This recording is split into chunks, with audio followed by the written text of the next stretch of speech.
નમસ્કાર મિત્રો, એસ્ટ્રોલોજી સ્ટેશનના મારા આજના આ વિડીયોમાં હું એસ્ટ્રોલોજર મેહુલ પટેલ આપ સર્વનું ખૂબ ખૂબ હાર્દિક સ્વાગત કરું છું.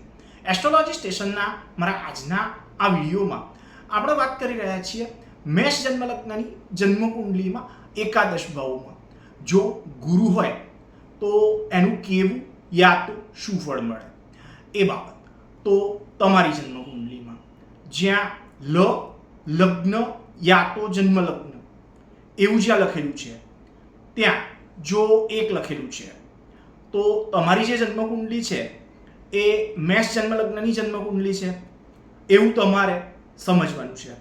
હવે તમારી આ એક અર્થાત મેષ જન્મ લગ્નની આ જન્મકુંડલીમાં એકાદશ ભાવમાં યા તો પડફર ભાવ જેને કહીએ છીએ એમાં અર્થાત જીવનમાં મળવાપાત્ર યા પ્રાપ્ત થવા સંભવ લાભ સાથે સંબંધિત બાબત, આવી બાબતો જે છે એ જ્યાં જોવાય છે ત્યાં પોતાના શત્રુગ્રહ શનિની રાશિ 11 અર્થાત કુંભ રાશિ એ જ્યાં આવે છે ત્યાં ગુરુ નામનો ગ્રહ એ જો રહેલો છે તો આ બાબતને જો સારી રીતે સમજવી હોય તો આ બાબતને સારી રીતે સમજવા હેતુ આ ગ્રહમૈત્રી ચક્ર જે છે એને જો જોઈએ તો આ ગ્રહમૈત્રી ચક્રમાં આ ગુરુ અને શનિ એ એકબીજાના શત્રુ છે એવું દર્શાવે છે.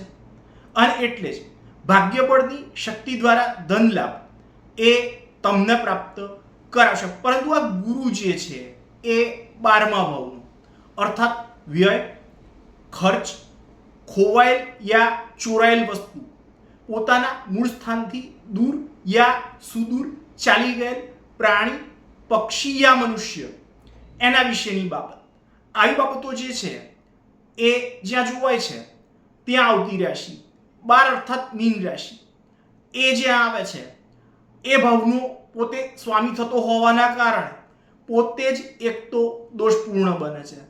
અને એટલે જ આજીવિકાયા રોજીરોટી જે છે એ કમાવાની બાબતમાં થોડી ઉણપયુક્ત સ્થિતિનો અનુભવ એ તમને કરાવશે. સાથે જ ખર્ચ પણ સારી રીતે જ ચલાવશે. બહારના સ્થાન અર્થાત તમારા સગા સંબંધીઓ યા તમારા ઘર કુટુંબની વ્યક્તિઓ જેને કહેવાય એના સિવાયની સાવ અજાણી વ્યક્તિઓ જે હોય એમનાથી જીવનમાં સારો લાભ એ તબક્કાવાર રીતે રહેવા પામશે.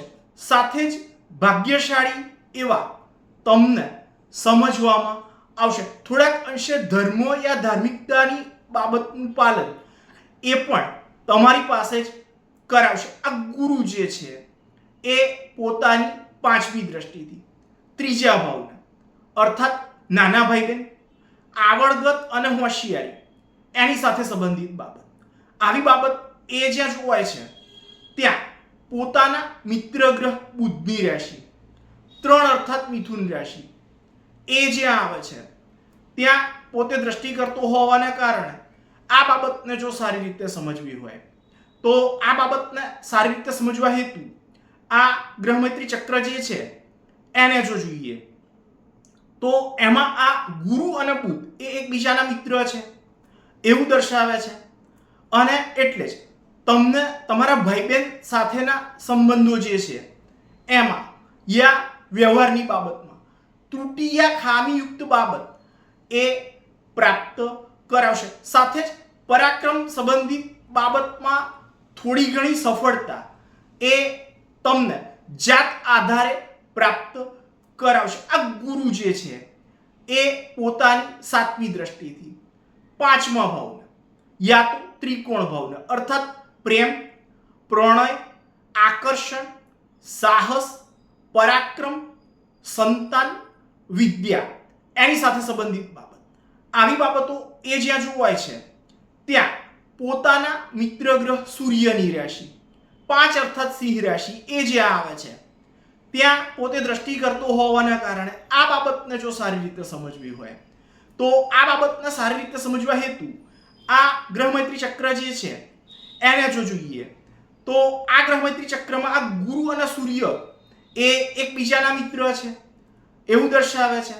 અને એટલે જ બુદ્ધિગમ્ય બાબતોમાં સારું બળ કે તાકાત યા સારી ક્ષમતા કે શક્તિ એ તમને પ્રાપ્ત કરાવશે. તમારા સંતાન તરફથી મળતા સાથ સહકાર એની સાથે સંબંધિત બાબતની જો વાત કરીએ તો એવી બાબત એ તમને જીવનની દરેક બાબત યા સ્થિતિમાં પ્રાપ્ત કરાવશે.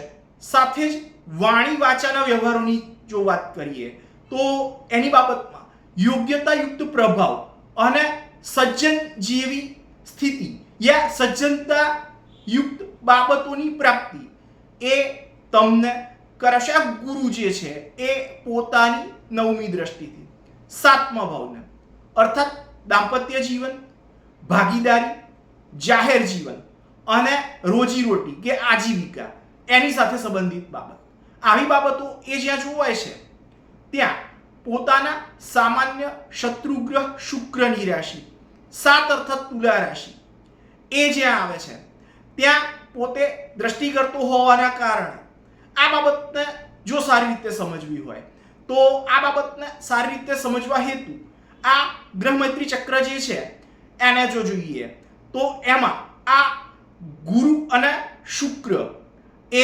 એકબીજાના શત્રુ છે અને એના કારણે જ અડચણો કે દિક્કતો એવી બાબતનો સામનો કરાવી અને રોજીરોટી મેળવવાની જે બાબત છે એમાં સફળતા એ તમને પ્રાપ્ત કરાવશે. તમારી પત્ની સાથેના સંબંધો યા ગૃહસ્થ જીવન યા વૈવાહિક જીવન સાથે સંબંધિત બાબતની જો વાત કરીએ તો આવી બાબતમાં થોડાક અંશે નીરસતા યા નિરસ્તતા એવો ભાવ એ તમને પ્રાપ્ત કરાવશે.